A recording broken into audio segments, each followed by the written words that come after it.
L'éternel débat du travail le 1er mai reprend, mais cette fois ça a l'air un peu plus sérieux quand même, hein.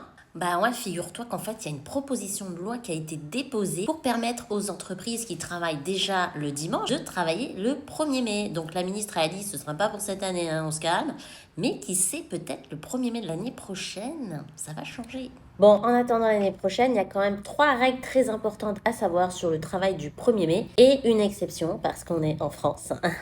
Et qu'une règle sans exception, bah, ce serait pas une règle.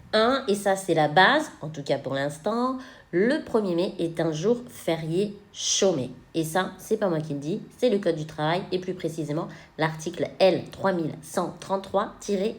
2.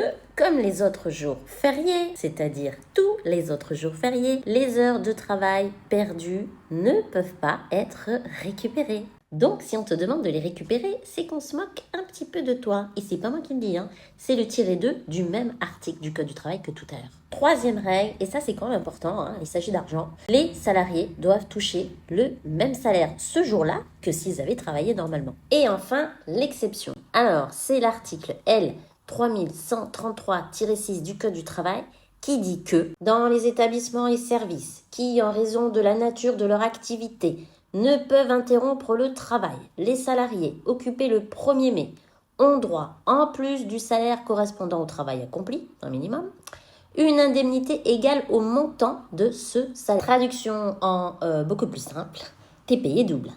Mais je sais pas si t'as remarqué, mais on te dit pas hein, quels sont les établissements qui sont concernés par cet article. Non, sinon ce serait trop simple. Et comme d'habitude, dans ce cas-là, bah, ce sont les juges qui font appel à la logique.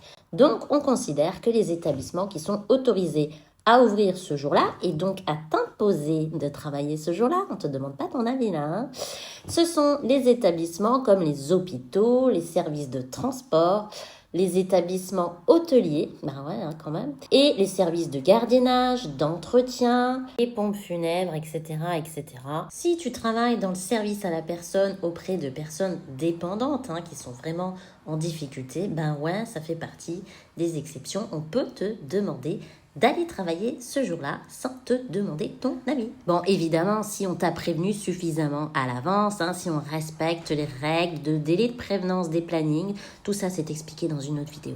Et si jamais on veut remplacer ta paye double par un repos, ah non, ça marche pas ça, hein, non, c'est une disposition d'ordre public. On est obligé de te payer double. À ton avis, ils vont te maintenir la paye double si tu travailles l'année prochaine, le 1er mai ? Je sais pas, hein. Travailler, pas travailler le 1er mai, je sais pas. T'en penses quoi, toi ? Réponse l'année prochaine.